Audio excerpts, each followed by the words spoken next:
In a world of social media influencers, the Catholic Church today officially recognized one of its own. In a ceremony at the Vatican, a computer-loving Italian teenager who died in 2006 has become the first millennial to be declared a saint. His name is Carlo Acutis, and he's been nicknamed God's influencer for using his tech skills to spread his faith. So who was this teenager who bridged the gap between ancient beliefs and the digital age? By all accounts, Carlo Acutis was in many ways a typical young man of his generation. Born in London in 1991, he grew up in Milan, Italy, and loved playing video games and soccer. But he was also described as having a profound and early devotion to his Catholic faith. His mother, Antonia Salzano, has said that despite her family not being particularly religious, Carlo showed a deep interest in the church from a very young age. He was a normal kid, she said, but one who opened the door of his heart to God. This unique blend of the ordinary and the extraordinary is a key part of his story. His preserved body is even displayed in a tomb in Assisi, dressed not in ancient robes, but in the clothes he wore in life: jeans, a sweatshirt, and sneakers. Today's canonization ceremony in St. Peter's Square was a major event, attended by an estimated 80,000 people. Pope Leo XIV officially declared Carlo Acutis a saint alongside another young Italian, Pier Giorgio Frassati, who died in 1925. The Pope called the two new saints an invitation to all of us, especially young people, not to squander our lives, but to direct them upwards and make them masterpieces. The event was originally planned for April, but was postponed after the death of Pope Francis, who had been a strong supporter of Acutis' path to sainthood. But what does it actually mean to become a saint? In the Catholic Church, sainthood is the highest honor, reserved for people believed to have lived an exceptionally holy life and who are now in heaven. The process, called canonization, is long and requires extensive investigation. Crucially, it requires proof of miracles, events that defy scientific explanation and are attributed to the candidate's intercession from heaven. For Carlo Acutis, the Church has recognized two such miracles. The first, approved in 2020, involved the healing of a 7-year-old boy in Brazil. The boy, named Mateus Viana, suffered from a rare and serious pancreatic disorder that made eating difficult. His family prayed to Carlo, and after the boy came into contact with a piece of one of Carlo's t-shirts, he was reportedly healed. This first miracle led to Carlo being beatified, or declared blessed, the final step before sainthood. The second miracle, which paved the way for today's canonization, was approved in 2024. It concerned a young Costa Rican woman named Valeria Valverde, who suffered a severe head injury in a bicycle accident in Italy. Doctors gave her a low chance of survival. Her mother traveled to Carlo's tomb in Assisi to pray for his help. The Church says that the same day, the young woman began to breathe on her own, and soon after, all evidence of the brain hemorrhage had disappeared. Beyond the miracles, it is Carlo's life and his modern approach to faith that have captured so much attention. He was a self-taught computer programmer, a computer whiz, who used his family's old computer to build websites for his parish and school. His most famous creation was a website that documented and cataloged over 100 Eucharistic miracles from around the world. This was a significant undertaking at the time, and is a key reason he's been called a cyber apostle and the patron saint of the Internet. He saw technology not as a distraction, but as a powerful tool for good. Carlo died of acute promyelistic leukemia in 2006 at the age of just 15. But in his short life, he left a remarkable legacy. The Vatican hopes his story will serve as a relatable example for young people in the 21st century, showing that faith and modern life can go hand in hand. As Pope Leo XIV recalled one of Carlo's own sayings, "Heaven has always been waiting for us." By canonizing God's influencer, the Catholic Church is sending a clear message that a teenager who loved the Internet can also be a model of holiness. In Lisbon, A city built on postcard-perfect hills, a beloved piece of its heritage has become the focus of a national tragedy. Investigators now say the cable on the Gloria funicular detached moments before a packed carriage sped downhill, producing one of the worst transport accidents in Portugal's recent history. The Gloria funicular is more than a tourist attraction. It is a designated national monument. For more than a century, its yellow and white cars have ferried residents and visitors between Restauradores Square and the Bairro Alto district, working like a seesaw. Two cars linked by a single steel cable so that each serves as counterweight to the other. Generations of painters, filmmakers, and postcard photographers have framed the little train against the hillside's colorful facades, and late-night partygoers count on it to spare them a grueling climb. Its near-constant service has long made it a symbol of dependability, until now. On Wednesday evening, September 3, 2025, that system failed. According to a preliminary report from Portugal's Office for the Prevention and Investigation of Accidents in Civil Aviation and Rail, the cars had traveled no more than 6 meters when the cable detached at its connection point to the upper carriage. Inside the uphill car, brakeman André Marques immediately pulled both the pneumatic and hand brakes. Neither took hold.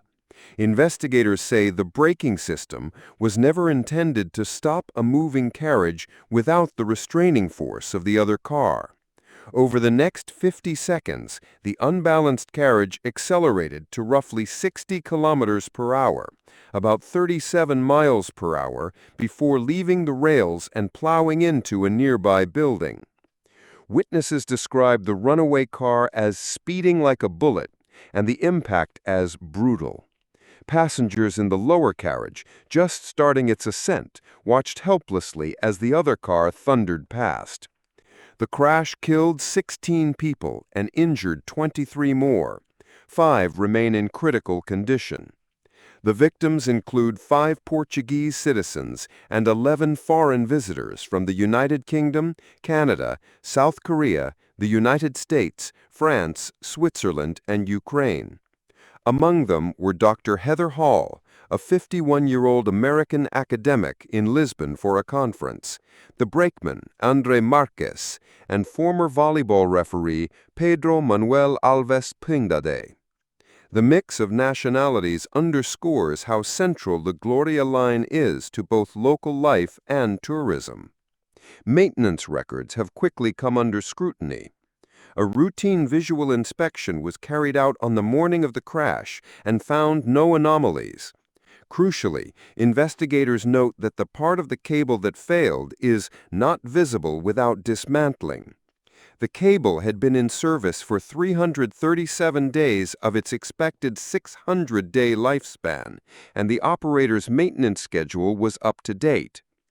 Prime Minister Luis Montenegro called the disaster one of the biggest tragedies of our recent past and declared a national day of mourning. 2 parallel inquiries are now underway: the technical probe by the Accident Investigation Bureau and a criminal investigation by the Public Prosecutor's Office. A more detailed preliminary report is expected within 45 days, as specialists analyze the broken cable, the braking system, and whether current inspection routines are adequate. For Lisbon, the crash is more than a transportation failure. It wounds the city's identity. The Gloria funicular has long symbolized the blend of nostalgia and practicality that defines the capital. Now its battered carriage sits behind police tape, a stark reminder of how quickly an ordinary ride can turn deadly when a single hidden component gives way. As investigators comb through metal fragments and maintenance logs, families of the victims wait for answers. The central mystery remains unchanged. Why did a relatively new cable on a carefully maintained century-old landmark disconnect without warning? And could anything have stopped the carriage once it did? The forthcoming report may provide technical clarity, but for many in Lisbon, the emotional reckoning has only just begun. In Egypt's Sinai Peninsula, a landscape revered by Judaism, Christianity, and Islam, is being rapidly reimagined.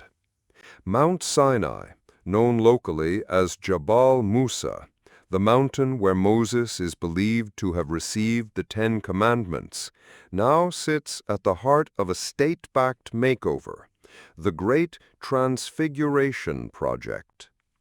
Supporters hail it as a chance to welcome the world. Critics warn it could erase the very qualities that make the mountain sacred.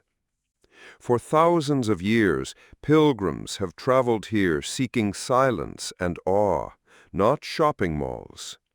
At Mount Sinai's base stands St. Catherine's Monastery, a 6th-century fortress that has operated continuously longer than almost any other Christian monastery. Its library of ancient manuscripts is rivaled only by the Vatican's, and the entire surrounding wilderness is listed as a UNESCO World Heritage Site. The new plan, launched in 2021, envisions luxury hotels, villas, shopping districts, and a modern residential zone. Roads are being widened, the nearby airport is slated for international expansion, and a cable car is proposed to whisk visitors up the mountain. Egypt's government presents the project as a gift. More jobs, more tourists, 30 million annually by 2028, and a brighter economic future for the wider region. Yet, on the ground, the transformation is colliding with an older reality. The Jabelia Bedouin, custodians of this desert for centuries, have seen homes and eco-lodges bulldozed, often with little compensation. One cemetery was razed to create a car park, its graves exhumed. Writer Ben Hoffler, who has worked closely with the Bedouin, calls the effort a top-down imposition that turns a living culture into a stage set. Religious tensions have also flared.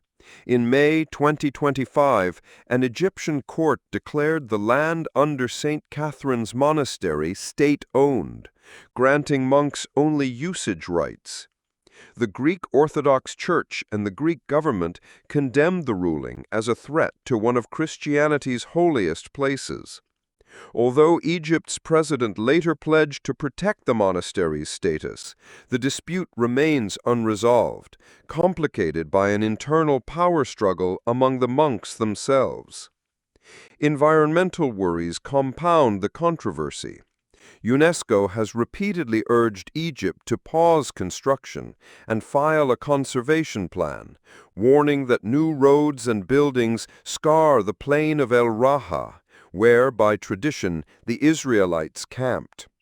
World Heritage Watch went further in July 2025, asking UNESCO to list St. Catherine as World Heritage in Danger. Opponents argue the project undermines the remoteness and serenity that are central to the mountain's spiritual pull. Proponents counter that modern tourism and heritage can coexist. They point to promises of sustainable architecture, reforestation, and improved visitor management. But so far, detailed environmental studies have not been publicly released, and the pace of building has raised doubts about how much of the original vision will remain intact. Financing has reportedly slowed construction at times, yet bulldozers continue to carve into the granite slopes. Each day's progress deepens the stakes. Will Mount Sinai become another mass tourism resort, or can development be balanced with the protection of a site that millions consider holy ground? What happens next matters far beyond Egypt. The outcome will test how the world navigates the growing pressure to monetize sacred landscapes without stripping them of meaning.